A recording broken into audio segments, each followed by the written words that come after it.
ओम ध्याये नित्यं महेशं रजनिभं चार्चन्द्रावितं स्वं रत्नाकल्पोज्ज्वलांगं पशुमपराभीत्यर्थं प्रसन्नं पद्मासीनं समन्तातीर्थम् अमरेगणे व्याघ्रकृत्यं वसानं विश्ववान्द्यं विश्ववन्द्यं निखिलवैहरं पंचवक्त्रं त्रिनेत्रम् ओम वंदे महापतिं सुरगुरुं वंदे जगत्कारणं वंदे पन्नगभूषणं रगधरं वंदे पशूनां पतिम्।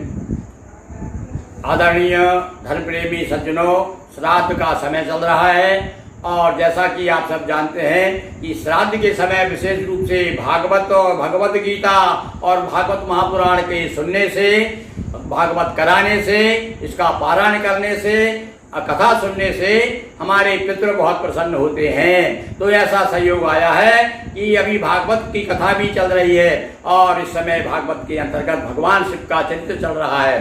कल हमने आपको बताया कि किस प्रकार से यज्ञ के समय भगवान शिव बैठे रहे और उनके ससुर साहब आए और वो खड़े नहीं हुए।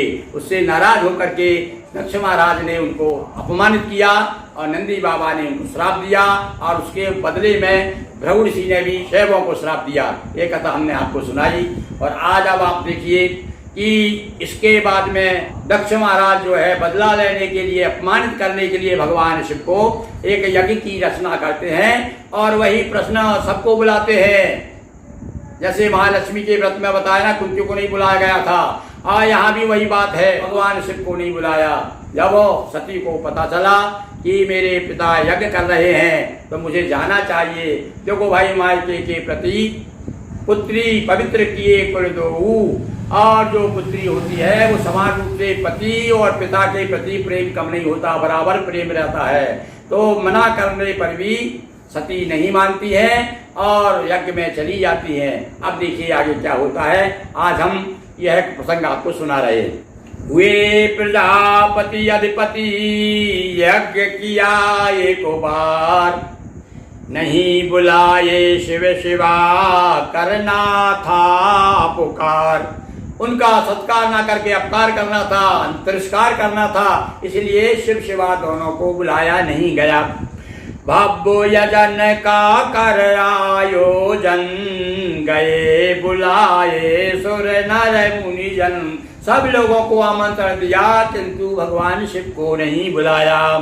शिव से वैर भाव के कारण भेजा गया नहीं आमंत्रण, आमंत्रण निमंत्रण नहीं आए। पितुग्रह शिवा महोत्सव जाना, और सम्मोलित तो मन में ठाना। मन में विचार किया सती ने, मेरे पिता के यहाँ बड़ा महोत्सव हो रहा है और मुझे जाना चाहिए। अब देखिए, मायके के प्रति जो ललक है वो बुढ़ापे तक में नहीं जाती। यहाँ सती जी बार बार कहती मैं तो जाऊंगी और शिव जी मना कर रहे हैं कि देखिए वहां जाना उचित नहीं है, जहाँ पर वैसे तो माता पिता गुरु के यहाँ पर बिना, मित्र के यहाँ बिना बुलाए जा सकते हैं, पर कहीं कोई थोड़ा अपमान मानते हो, जहाँ कोई भेदभाव हो वहां नहीं जाना चाहिए। तो शिव जी बोले नहीं बुलाया जाना, अनुचित बहु समझाया। कई प्रकार से समझाया, बड़े उदाहरण देकर समझाया भगवान शिव ने। पर त्रिया चरित्रम पुरुषस्य भागम, कहते त्रिया हट के और त्रिया हट, बाल हट और राज हट, ये तीन के आगे मनुष्य जो है विवश हो जाता है। तो बिना बुलाए जाना दुख कर, बिना बुलाए जाना दुखप्रद होता है। और वैसे सब्जी बता रहे हैं कि माता पिता मित्र गुरु के घर बिना बुलाए जाना सुख कर। जा सकते हैं भाई, पर बिना किसी प्रकार से, जब कोई अवमान ना हो, जहाँ अपमान होने की गुंजाइश हो वहां पर नहीं जाना चाहिए। किंतु जहाँ पर मन मुटाव हो, शेष न मन में प्रेम भाव हो। और भैया प्रेम की महिमा तो बताया है कि रही मन मोई न सुहाय, अमीय पिलावत मान बिनो, बिना सम्मान के कोई अमृत भी पिलाए तो रहीम कभी कहते मुझे अच्छा नहीं लगता। तो रही मन मोई न सुहाय, अमी पिलावत मान बिना, और बर बसले बुलाए मान सहित मर वो भलो। सम्मान के साथ में मरने के लिए भी तैयार है, पर यहाँ से जी वही बात कहना, देखिए वहां पर अपना मान नहीं होगा। कभी चाहिए वहाँ न जाना, वहाँ नहीं होगा कल्याण। कहाँ पर शेष न मन में प्रेम भाव हो, व्यर्थ हो गया शिव का समझाना, और सती ने शिव का कहना माना। सती ने शिव जी का कहना नहीं माना, साथ लिए सेवक सेवकनी, पहुंची सती मात ढिंग अपनी। जब देखा भगवान शिव ने कि नहीं मान रही है, तो कुछ सेवक और सेवकनी साथ कर दिए कि जाओ भाई साथ में जाइए सती के। सती अपने माँ के पास पहुंचती है। अब देखिए वहाँ पुत्री देख मातु ही प्रमुदित, किंतु पिता भय भारी क्रोधित। पर पिताजी का क्रोध साथ में आसमान पर पहुंच गया।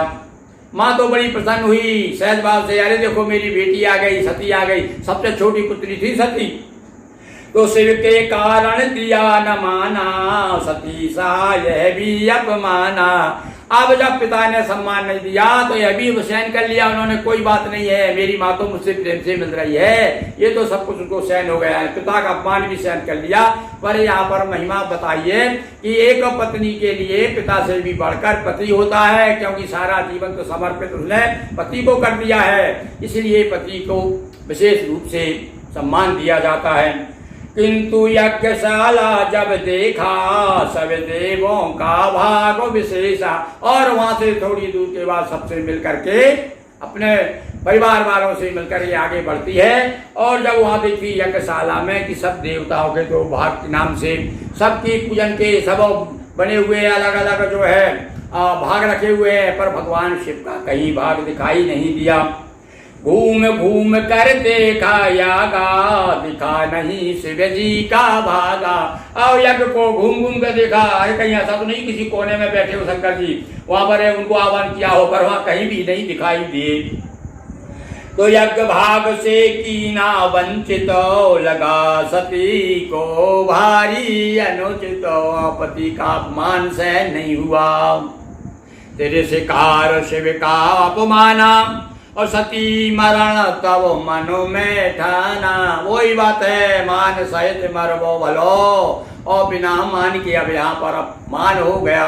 सती ने सोच लिया कि भाई अब ये दक्ष की जो है जड़ दे है, और मेरा पिता भी दक्ष है, दक्ष जरूर है, पर इसमें भावुकता नहीं है, प्रेम नहीं है, इसलिए इस देव को मुझे त्याग देना चाहिए। वहीं बैठकर सती ने किया शंभु का ध्यान। हाथ जोड़ करके सती वहां बैठ जाती है और भगवान शिव का ध्यान करती है, प्रार्थना करती है, प्रभु अब मैं इस देव को त्याग रही हूँ, आप दूसरे जन्म में मैं आपसे मिलूंगी, आप कृपा करना, मुझे उस जन्म में भी अपनी अर्धांगिनी बनाना। इस प्रकार से प्रार्थना करते हुए वहीं बैठकर सती ने किया शंभु का ध्यान। भोग योग अग्नि से भस्म हुई। हाँ, योग अग्नि के द्वारा देखिए, अब ये कोई योगिनी है, वो योगी की श्रीमती है, भार्या है, कोई मामूली तो है नहीं सती, तो अपनी योग के द्वारा अग्नि प्रचलित हुई। आप देखो भैया, जो योगी लोग होते हैं शरीर में और इतनी ज्यादा गर्मी की अग्नि पड़ जाती है। अब लोगों को बड़े बड़े विद्वान चर्चा करते हैं भगवान शिव का जब व्यवहार हो रहा था। देखिए आप, योग अग्नि की बात आई तो मैं एक प्रसंग बताता हूँ आपको। भगवान शिव की बारात जब गई, तैयार दूल्हा बना के जब उनको ले गए तो उनका बड़ा श्रृंगार किया गया, 16 श्रृंगार किया, और नाना प्रकार से वस्त्रा बागंबर और वस्त्रा पीताम्बर सब धारण कराए उनको। और जब गए तो वहाँ जाते जाते रास्ते में योगी थे वो तो योग अग्नि के कारण सारे वस्त्र जल गए। और जब वहाँ पहुँचते हैं तो मैना क्या देखती है, क्या देखती है, यो नगन जटिल भयंकरा। कैसा दूल्हा देखा, बड़ा भयंकर रूप है और नंगा है। क्यों भैया नंगा कहूँ, तो वहां से बस वो पीताम्बर और बागंबर ना जाने क्या क्या बड़ी तैयारी करके आए थे, सजा के लाए थे दूल्हा बना करके, नंगे कैसे हो गए? बोले योगी लोग हैं, योगी के शरीर में अग्नि प्रज्वलित होती रहती है, और गर्मी के कारण वो जो है वस्त्र, तेज के कारण वस्त्र जल गए। यहाँ पर सती जी ने भी बैठ करके ध्यान किया और अपने योग ध्यान के कारण योग अग्नि से अपनी देह को भस्म कर दिया। तो वहीं बैठकर सती ने किया शंभु का ध्यान, योग अग्नि से भस्म हुई, सहा न शिव अपमान, बोलिए कृष्ण चंद्र की जय, उमापति महादेव की जय, नर्मदा मैया जी की जय, हर हर महादेव शंभो। दोस्तों वीडियो अच्छा लगा हो तो वीडियो को लाइक शेयर करें, चैनल को सब्सक्राइब कर बेल आइकन प्रेस करें। बहुत बहुत धन्यवाद।